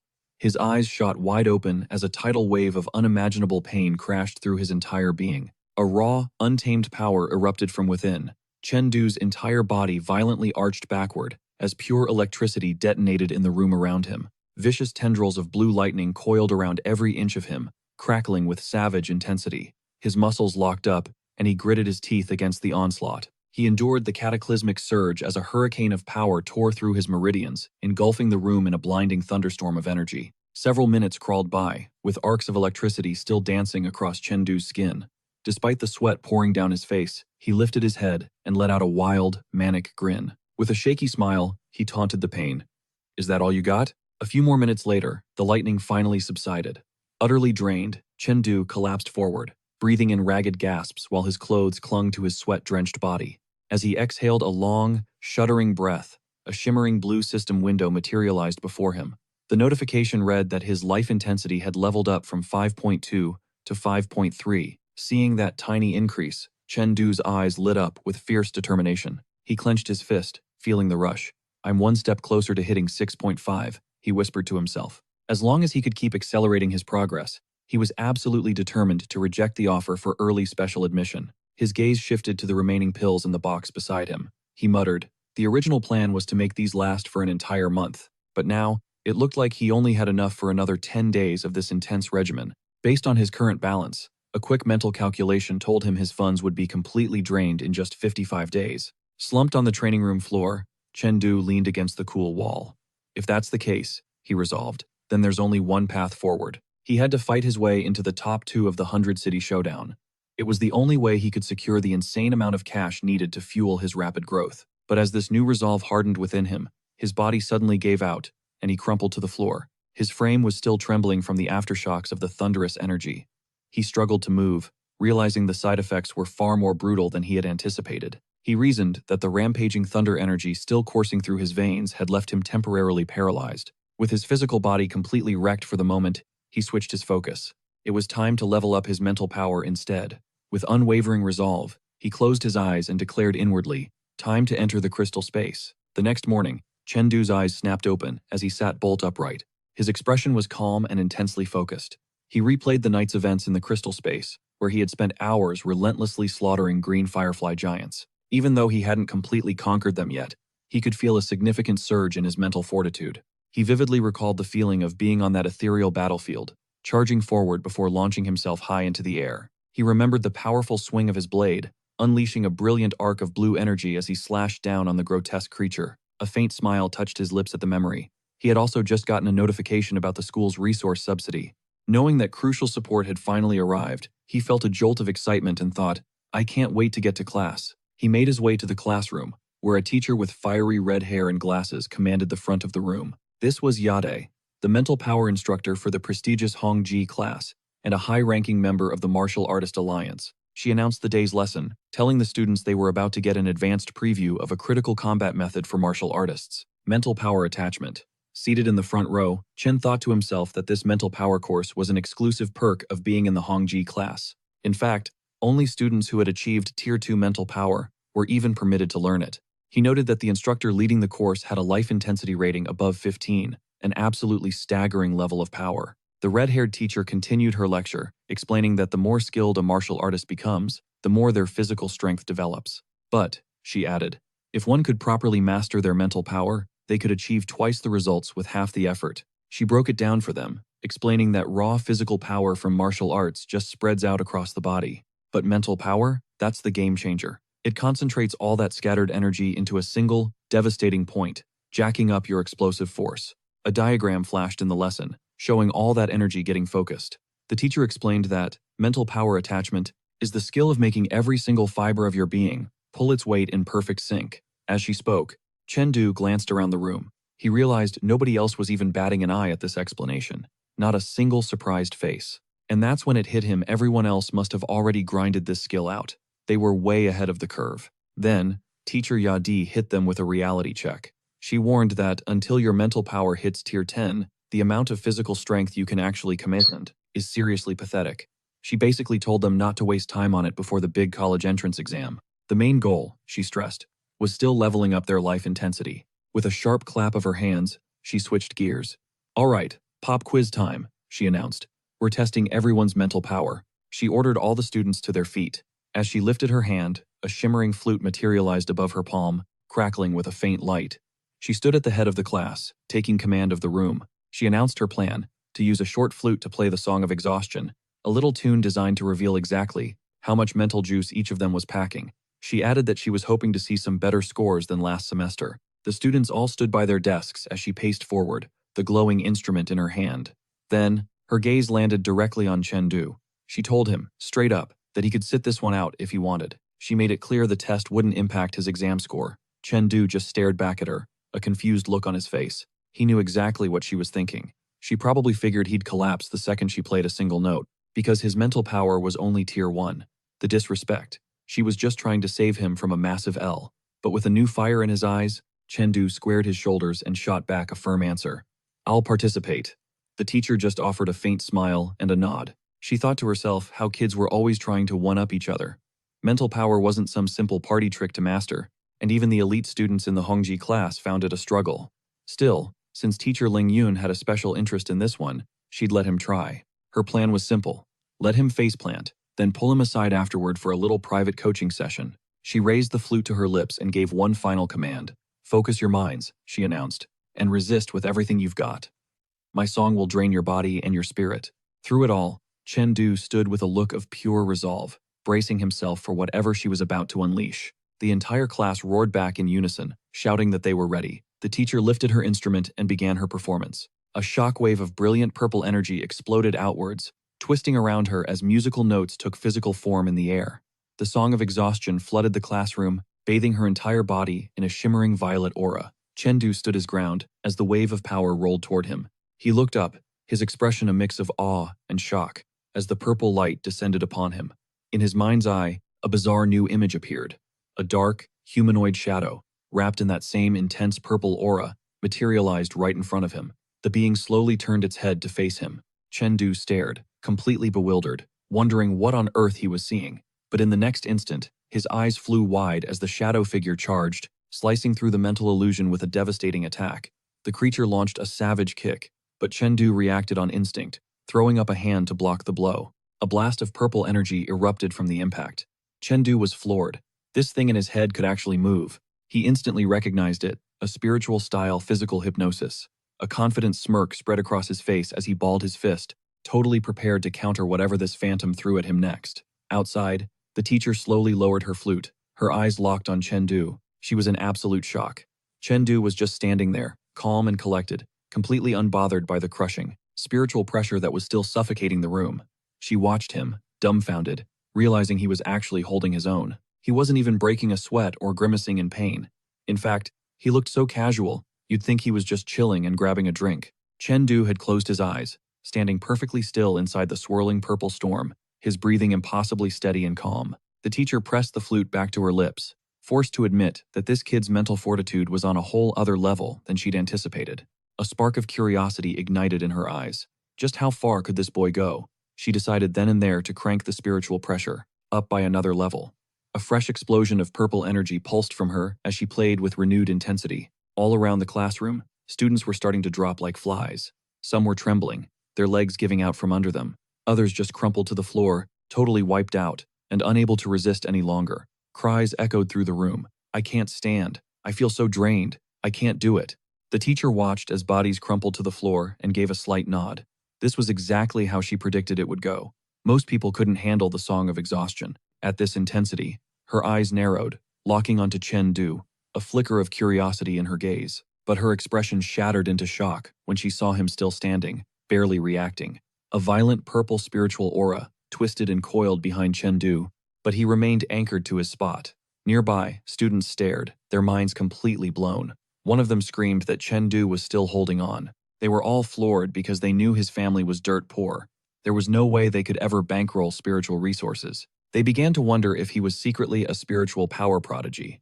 The teacher, however, was the most stunned because she knew that martial talent and spiritual power were two entirely different skill trees. Yet somehow, Chen Du seemed to be specced into both. In all her years, she'd never seen anyone possess that kind of insane combination.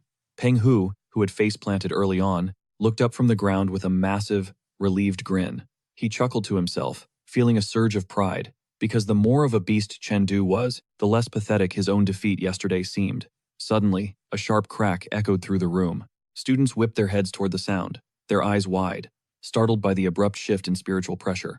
The noise was Mo Liti, finally crashing to the ground under the crushing weight of the song. He just lay there, completely drenched in sweat.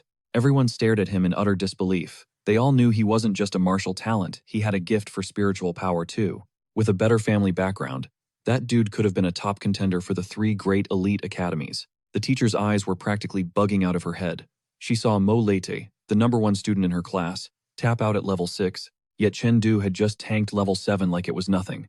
Overcome with shock, she decided to up the ante. She raised the flute to her lips again, about to unleash the soul-crushing power of level 8. The moment the next wave hit, Chen Du's entire body trembled. He gasped, barely managing to stay on his feet as the overwhelming spiritual pressure flooded his senses.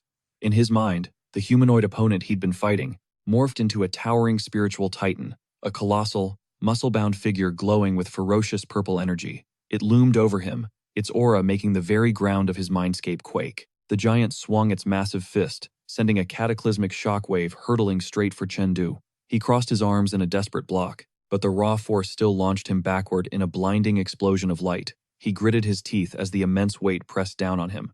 He couldn't believe the sheer power behind that single punch. Chengdu looked up, sweat plastering his hair to his face, his eyes widening in horror, as he realized the next attack was already coming, even faster and heavier than the last. The pressure finally subsided, and Chengdu dropped to one knee, breathing hard as a ragged exhale escaped his lips. The spiritual combat had completely drained him, and he was learning the hard way that this kind of battle didn't just exhaust the spirit, it absolutely shredded the body. The teacher just stared, her mind reeling in disbelief. She kept replaying what she just witnessed. For someone's spiritual power to eclipse their own life force was practically unheard of. To her, this was a straight-up miracle.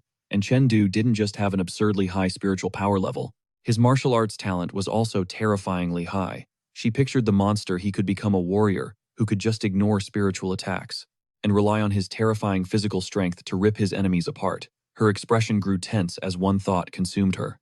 Chengdu was the perfect warrior to fight against the Big Eye civilization. Sometime later, we cut to the principal's office. The principal was absolutely losing his mind over the report that Chengdu possessed a dual talent for both martial skills and spiritual power. Inside the room, teacher Yadian nodded emphatically. She confirmed that she had personally double-checked everything during the class exercise. The stunned principal, a man with a mane of wild hair, leaned back in his chair, completely blown away. Teacher Ling chimed in that he'd just finished a one-on-one with Chengdu about his circumstances. From his professional standpoint, Chengdu had the raw potential to hit level 20 to become a skywalking warrior. At that, teacher Yadian's jaw dropped. She turned to teacher Ling and asked if he meant a literal skywalking warrior, someone who could actually take flight. The principal leaned forward, his face dead serious. He explained that skywalking warriors were insanely rare, like a 1 in 10,000 prodigy. A genius of Chengdu's caliber, he insisted, would be an absolute waste in these 8th grade schools. He declared that Chengdu needed to be aiming for one of the 3 great elite martial academies, the kind of legendary schools that don't accept students from normal exams, and only scout individuals with the potential to become skywalking warriors. The principal then dropped the bombshell, revealing he'd already gotten confirmation that, after the 100 Cities tournament, the legendary Black Dragon Martial Arts University, one of the Elite 3, would be holding its freshman selection right there in Cyber City. He gave Teacher Ling a direct order: persuade Chengdu to participate at all costs. Teacher Ling snapped his hand up in a salute, his voice ringing with confidence as he replied that he was on it. Later, in the school office, Chengdu walked through the door and asked the teacher why he had been summoned. Inside, Teacher Ling sat at his desk and got straight to the point. He asked Chengdu if he'd ever heard of Black Dragon University. Chengdu simply nodded. He said he knew of them, that it was one of the 3 legendary elite academies, though he was pretty clueless beyond that. Teacher Ling started breaking it down for Chengdu. He explained that these top-tier schools don't bother with normal entrance exams. They exclusively scout for certified geniuses, the ones with the raw potential to shatter their limits and become a skywalking warrior. He made it clear that fighters on that level were in a league of their own, operating on a god-tier status way above your average martial artist. To even get a shot at that, Ling explained, a warrior needs a life strength rating of at least 9.9, and their combat skills have to hit the first-order intermediate stage. Then, his voice dropping low, Teacher Ling revealed a harsh truth. Among all high school warriors, less than half ever reach that intermediate skill level. While you could technically boost life strength with blood-enhancing medicine, most people were simply too broke to afford that kind of high-end gear. He drove the point home, saying countless students couldn't even buy basic blood supplements. By the time they finally scraped enough money together later in life, their prime training window had slammed shut. He looked at Chengdu and asked if he'd ever considered this grim reality. Chengdu was dead silent, his face impossible to read. After a long, heavy moment, he finally found his voice. He looked Teacher Ling in the eye and said he was going to take a shot at the Black Dragon Martial Arts University's selection. But then he admitted the one thing holding him back. If he had a choice, he would never want to leave his family. This path was a huge gamble. If he walked away, it could be for good. Teacher Ling gave a firm nod. He urged Chengdu to push forward with everything he had. With his current stats, he was a guaranteed lock for the 8th grade schools if he went the special recruitment route.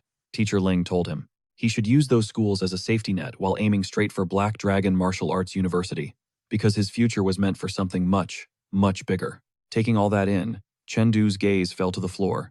He figured there was still 1 month until the 100 Cities tournament. He needed to lock in and focus on that first. The rest could wait until after he saw the results. The scene then cuts to Chengdu's home. As he walks in, a voice from inside calls out, letting him know breakfast is ready and to come and get it. Chengdu, still wearing his backpack, steps into his house and calls back to his mom. When he sees her holding out a plate, he immediately says he's on his way. At the breakfast table, his younger sister pauses mid-chew and shoots him a curious look. She couldn't help but wonder why her brother had such a different vibe lately. The more she watched him, the more she saw it. He looked more fit, more handsome, and he had this mysterious aura he never had before.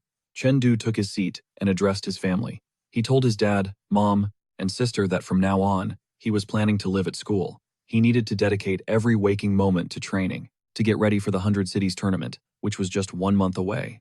A worried look crossed his mother's face as she asked if he would get enough rest. She told him that working hard is one thing, but he had to take care of himself. She was terrified he might collapse again. His sister brought up another problem. She questioned if the school could even get him a dorm room at this point, since housing gets sorted out way before the semester even starts. Chengdu just offered a calming smile. He told his mother not to worry about a thing. The school was hooking him up with a ton of support, so he wouldn't run into the same issues as last time. Chengdu coolly explained to his family that every single student in the elite Hongji class is given a private martial arts chamber that comes with its own personal rest area. He assured them he could train and rest there without any issues. Hearing this, his father nodded, his face filled with pride. He gave his blessing, telling Chengdu to keep that drive and give it his all. He said if Chengdu ever needed anything, all he had to do was ask. His dad then raised a triumphant fist and told him to charge full speed ahead. Chengdu shot back a solid, "Yeah," and stood up from the table. He announced he was done eating and was leaving for school. In an instant, his family started hyping him up. His mother told him to take care. His father called him a good kid and told him to grind hard. His sister grinned from ear to ear and yelled at him to come back with the championship trophy. Chengdu walked away, their words of support fueling his resolve, the weight of their expectations on his back. The morning fog hung low over the campus as Chengdu made his way in. The sprawling sports field and the massive school building emerged slowly from the mist. He walked with purpose through the Marshall building, his bag secure on his back. A mental inventory of his new supplies flashed through his mind. 90 bags of blood-boosting milk, 30 blood-boosting pills, and 4 packs of perfect blood powder. He knew all the resources the school had provided were already waiting in his personal Marshall chamber. All told, the gear was worth at least 50,000. It really hit him then. Martial arts was a sport for the wealthy. He placed his palm on a glowing access panel, bringing the chamber to life. He made a vow that from this point forward, besides attending class, his entire existence would revolve around training. The chamber door hissed open. He stepped over the threshold, standing tall with unwavering determination, and balled his hand into a tight fist as he faced the training dummy in the dimly lit room. Sword in hand, Chengdu barked out a command, telling Little Bear to crank the gravity up 5 times normal. The system's mechanical voice instantly complied. A shockwave of blue energy erupted around him as the crushing weight descended. His jaw clenched, and beads of sweat popped on his temples. His knuckles whitened around his sword as he braced himself. The gravity was crushing, like having 15 full-grown elephants sitting on his chest. But as he squared off against a training machine under that immense weight, a flash of pure excitement lit up his eyes. The 4th training round kicked off. The combat dummy jolted to life, its optical sensors glowing a menacing red. Chengdu dropped into a low stance, sword raised, staring down the towering machine. Defying the heavy gravity, he surged forward with a powerful strike. In this high-G environment, he knew a single misstep could mean torn muscles or even shattered bones, so he knew better than to meet any attack head-on. As the dummy swung its arm in a deadly arc, he pivoted, instantly altering his attack vector. The sheer force of the counterblow sent him rolling across the floor, narrowly dodging the crimson trajectory of the blade. The dummy's internal AI analyzed his every twitch. A report flashed, evasion efficiency, 87%, but his energy consumption was off the charts. The machine recommended he cut out all unnecessary movements. A split second later, it attacked again. With simultaneous high and low strikes, Chengdu realized it had completely boxed him in, cutting off all standard escape routes. But instead of backing down, a determined smirk played on his lips. He thought to himself, if he couldn't dodge, then he'd just have to make this hunk of junk feel the pressure, too. Chengdu exploded off the ground with all his might, his foot cracking the floor tiles as he launched himself into the air. The training dummy swung its long arms down to smash him, but he met the assault head-on, his sword arcing up to intercept. The two forces clashed in a brutal mid-air collision under the insane gravity, spraying fragments of pure energy everywhere as the impact resonated. The dummy staggered back, smoke pouring from its chassis, while Chengdu landed softly on one foot, perfectly balanced. The damaged machine's eyes burned even brighter. It initiated an emergency protocol, announcing its final gambit. A violent torrent of power erupted from its core. The dummy's limbs suddenly stretched to impossible lengths, lashing out from every direction at once. Chengdu could only stare in disbelief as it lunged, unleashing its full power. He yelled out in pure frustration. He was stunned that the machine could literally cheat like that. Before he could even think, his world became a blur as the dummy's full-speed assault tore through the training chamber. The training dummy coiled its limbs tightly around Chengdu, locking him in a bizarre grapple. Chengdu let out a ragged breath and ordered Little Bear to deactivate the gravity mode. He grunted that it was over and that the dummy could release him now. But the machine was stuck in a loop, repeating its last command. Final gambit, final gambit. When it finally powered down and let him go, Chengdu collapsed into a cross-legged position. He could feel his body screaming at its absolute limit. He muttered that he would use the void, immortal visualization method, to boost his spiritual power and let his body recover.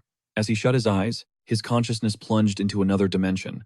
His shadow stretched out beneath him, like a river of black ink, as strange red sigils floated through the air. A colossal red entity hovered in the distance, a silent observer. Chengdu centered himself in the void as a whirlwind of blue energy enveloped him. He urged his spiritual power to climb higher, to absorb more experience.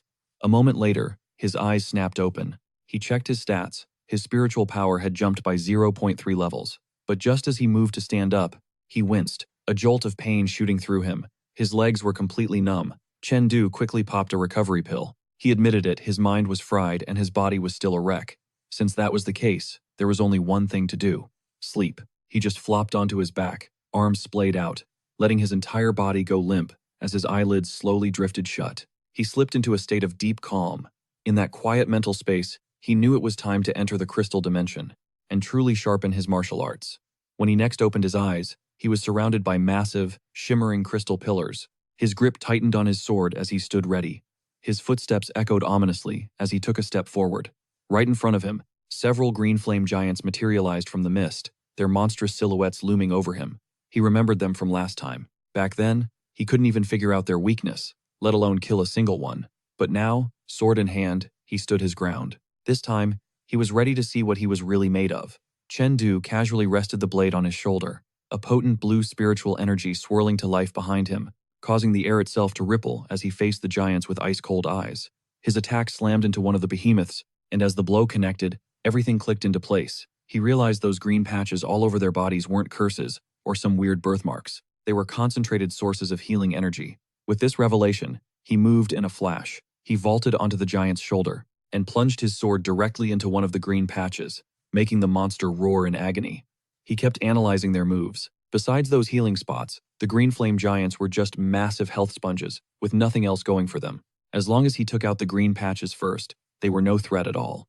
He charged forward, a fresh wave of confidence surging through him. Fresh off that insane gravity training, his control felt razor sharp. Back in normal G, he was practically weightless, twisting midair to bring his sword crashing down. His eyes locked onto another vulnerability, a tiny opening.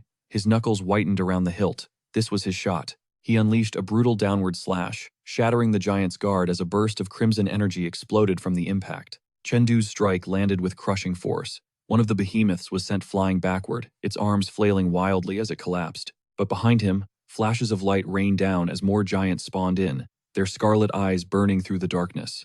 Unfazed, Chengdu stood his ground, sword held loose at his side, as an aura of cobalt flame began to coil around him. He felt light, almost buoyant.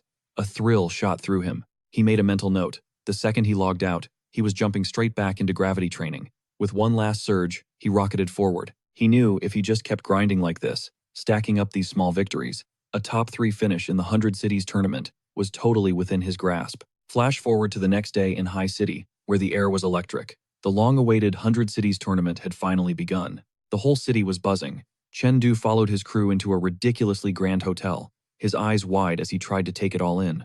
The place was dripping with luxury, a whole different world for him. The instructors were already yelling for the team to stay together. As Chengdu gaped at the surroundings, a voice suddenly ripped through the lobby, demanding to know why they wouldn't let him sign in. Chengdu's head whipped around. It was some guy named Wu Zong, a competitor from the Lu City team. He slammed both palms on the counter, his face a mask of pure fury as he screamed that he had obviously made it before the deadline. He demanded to know why they were messing with him and insisted they give him a straight answer. The terrified receptionist stumbled back, her hands flying up defensively against his aggressive vibe. Wu Zong dipped his chin, his eyes narrowing into dangerous slits that radiated pure menace. His hand drifted down to the sword at his hip, his fingers wrapping tightly around the hilt. Chen Du's stomach dropped. Was this dude seriously about to draw his weapon in the middle of a hotel lobby? Chen Du felt a piercing wave of sword intent radiate from Wu Zong. His eyes widened in disbelief. This guy's power level might actually rival his own. Liu Bo and Mo Lei Tai muttered beside him, completely shook that some loudmouth thug could be packing that much heat. And that's when she appeared on the balcony above, a girl with a cascade of violet hair, calmly observing the chaos. She stepped forward with an undeniable air of command. Her name was Zhao Xiaogu, a top player for the host team, High City. She coolly ordered the staff to deal with Wu Zong. She announced that he could sign in, but as for his teammates, they were officially disqualified. All this from her perch, high above the drama. The crowd below recognized her instantly, erupting into excited whispers. They all knew her as the Sea Princess. They were all stunned, saying she was way prettier in person than in any of her pictures. Some even remembered online comments saying she wasn't photogenic. Now, they saw the truth. Chen Du, however, just looked baffled by the nickname. His teammate Mo Lei Tai quickly filled him in. Zhao Xiaogu, the Sea Princess, was the one and only daughter of the principal of High City's #1 high school. She had the family connections, the power, the money, and the clout. On top of that, she was insanely talented. Everything about her was S tier, a true chosen one. He then bluntly told Chen Du he had zero chance. But Chen Du wasn't even listening. His eyes were glued to the girl with the purple hair, and he was completely frozen. A powerful wave of déjà vu washed over him. He was certain he had seen that face before. Then a memory flashed in his mind from an online sim match. Zhao Xiaogu, leaping through the air in a perfectly balanced, graceful spin. Her long hair whipped around her as she landed. Chen Du stared up, his eyes wide as the memory slammed into place. She was that troll from the virtual combat game, the little girl who sold nukes. Up on the balcony, Zhao Xiaogu leaned over the railing, completely oblivious. Chen Du studied her face, matching every detail. There was no doubt. He'd always just figured her avatar was a system-generated preset. He never imagined anyone could actually be that gorgeous in real life. A slow grin spread across his face, earning a curious look from his teammate. His mind raced back to their match. Even then, her skill was a cut above his, having already reached the peak of the First Order. There was no way she would recognize him now. Running into an old online rival like this was just surreal. He couldn't help but wonder just how much stronger she'd become. Suddenly, joining the 100 Cities tournament felt like the best call he'd ever made. Later on, the team huddled up in their hotel room. The door to room 301 clicked shut, and their instructor began dishing out some new intel. But there was a bigger problem. The higher-ups had just flipped the script on the tournament. Right before the elimination rounds, they were throwing in a brand new event. A badge battle. Chen Du whispered the words, trying to make sense of them. Slumped on the couch, he finally asked what the hell this new rule was even about. His instructor broke it down for them. The 100 Regions tournament was a 3-day gauntlet, broken into 3 distinct phases. Round 1 was kicking off the very next day, a badge hunt inside a massive forest arena, with a brutal 13-hour time limit. The objective for every single team was to snatch 2 specific badges, one marked Gao, and the other Wu. The instructor stressed that after they secured the goods, the entire squad had to haul it to the finish line and check in. Whether they passed or failed was all down to how many of them made it to the end together. Chen Du cut in, asking the million-dollar question, how many badges were in play? His instructor revealed there were only 50 Gao badges and 50 Wu badges, meaning a maximum of 50 teams could possibly move on. The math was brutal. At least half the competition would be wiped out on day 1. From there, he explained, round 2 was a straight-up 1 versus 1 elimination bracket, with almost zero rest between fights. With a grim look, the instructor added that, over the course of a single day, they would slash the number of contenders from 150 down to the final 10. As for the third and final round, opponents would be picked randomly. With one exception, you wouldn't have to face your own teammates. At that news, Lubo and Molite visibly relaxed. Lubo muttered under his breath, stoked that he wouldn't have to go up against the absolute monster that was Chen Du. Molit nodded hard, just as thankful he wouldn't be their next opponent. The instructor kept going, laying out the last of the rules. He held up 3 fingers. Round 3 is the finals, he declared, the top 10 battle. Just getting to this point was a huge win, because every single person who made the top 10 would walk away with bonus exam points and a fat stack of cash. But he warned them that cracking the top 3 would depend entirely on their stamina and condition. The finals were 3 straight days of non-stop war, with practically no time to recover. Injuries weren't just possible, They were guaranteed. He made it clear that whoever took first place wouldn't just be the strongest in terms of pure power, but would be the most complete and well-rounded warrior out of everyone. Before wrapping up, he raised a single finger. "One last thing," he said, and his entire vibe shifted, his expression darkening. He was about to give them the most critical rule of all. No killing. Period. Not in the arena, and not in the real world. That rule was for life. Their real fight wasn't against each other. It was against civilizations from other worlds. "You will never," he commanded, "turn your blades on your own kind." Chengdu and the others took in his words in dead silence as he continued. For the tournament, they'd be wearing special uniforms designed to equalize everyone's life force. The top brass would also be on the field, protecting them from the shadows. But then came the catch. If he ever had to step in and save them personally, their team would be disqualified on the spot. Then, with a calm smile, he offered some encouragement. "Tomorrow is all on you. No matter what happens, just believe in yourselves. Give it everything you've got." That was all they needed. Chengdu and his team roared back in unison, "Yes." With looks of pure determination, the scene cuts hard to High City No. 1 High School, a massive campus dwarfed by futuristic skyscrapers. On the tournament grounds, an ocean of students stood in formation, their eyes locked on an instructor at the front. Behind him loomed a colossal gate, and beyond it stretched a dense, untamed wilderness. Chengdu stared, blown away. "Is that a real forest?" Just then, a man stepped forward. "I am Zhou Cheng," he announced, principal of High City No. 1 High School and an organizer of this tournament. He scanned the faces of the young warriors. He gestured to the gate. "Behind this gate lies a forest," he explained, "one that was created by a dimensional rift centuries ago when the 9 major planets collided. We call this phenomenon a spirit realm." "A spirit realm," the words echoed. "This particular area," he continued, "is the lowest of the low, a level 1 spirit realm known as the Forest of Dire Wolves." A jolt went through Chengdu. He knew exactly what a spirit realm was, a parallel world completely devoid of humans and absolutely swarming with monsters. The principal held up a hand. "But don't panic." He assured them this spirit realm was an incredibly stable dimension. Its safety was even certified by the 3rd strongest person alive, Ryan, the legendary founder of the Warrior Alliance. And according to him, it was totally fine. But then his expression hardened. "However, even with every precaution, this trial still carries a legitimate risk of death. Be extremely careful once you are inside," he commanded. He then singled out a student in the crowd, a tall swordsman named Wu Zong. "Just because you came here alone," the principal warned him, "doesn't mean you'll be fighting alone. We will be assigning you teammates based on your power levels." Wu Zong let out a sharp "teask," his annoyance practically radiating off him. Chengdu clocked the attitude immediately. This guy seriously looked like he had a problem with the entire world. He shot a quick glance at the principal, then strode over to the towering gate and let the biometric scanner read his eye. With a digital chime, the system gives the all clear. The massive gates grind open, unleashing a flood of brilliant light. The entrance is filled with shimmering blue particles, just floating on the air.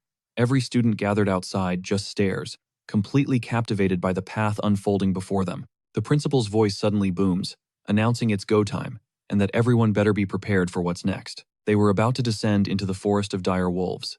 As the students bunch together, a radiant magic circle ignites beneath their feet. The intricate, glowing pattern rapidly expands across the entire plaza. Students whip their heads around, shocked, wondering if this crazy portal was actually the Forest of Dire Wolves. The principal, cool as a cucumber, lays it all out. He reveals that the spirit realm's true location is a heavily guarded secret. This magic circle they were all standing on was a high-tech gateway to the forest, a backup plan engineered by their predecessors. After immense effort, he explained that if the main dimensional rift ever collapsed without warning, this circle was their emergency exit to pull everyone out, in one piece. Then, he gave the order. All students were to get inside the circle immediately. In a flash, every single team would be teleported to one of 1,000 random drop points deep inside the Forest of Dire Wolves. He also hit them with a crucial warning. Out of the 300 badge locations marked on their maps, only 100 were the real deal. All the rest were elaborate fakes. With a simple, "Good luck," he finished. The circle began to pulse with power as a system voice echoed, announcing that the activation sequence was underway. A vortex of light swirled around the students as the circle flared to life. An explosive pillar of light shot straight into the sky. The blinding glow consumed everyone as the teleportation kicked in. A second later, Chengdu threw his hand up, shielding his eyes from the intense light beaming down from the sky. He was standing in the Forest of Dire Wolves, dwarfed by colossal trees as soft, white light streamed through the canopy. He looked around, completely stunned, and muttered to himself about whether this insane place could actually be the spirit realm. Mo light was already focused, checking their map. He asked Chengdu which of the markers they should hit first. Chengdu scanned the holographic display and broke into a grin, saying they totally lucked out. There was a badge icon located insanely close to their spawn point. He suggested they scope it out to see if it was legit. His teammates were all in, and the squad pushed forward. Not too far off, a massive stone pillar stood eerily silent amongst the trees. A tiny symbol carved into it suddenly flashed. The instant a rock pelted its surface, a badge popped off the pillar and clattered to the ground, as a square display on the stone lit up with a piercing blue light. A glowing character materialized on the panel. The word GA appeared, confirming the badge was 100% valid.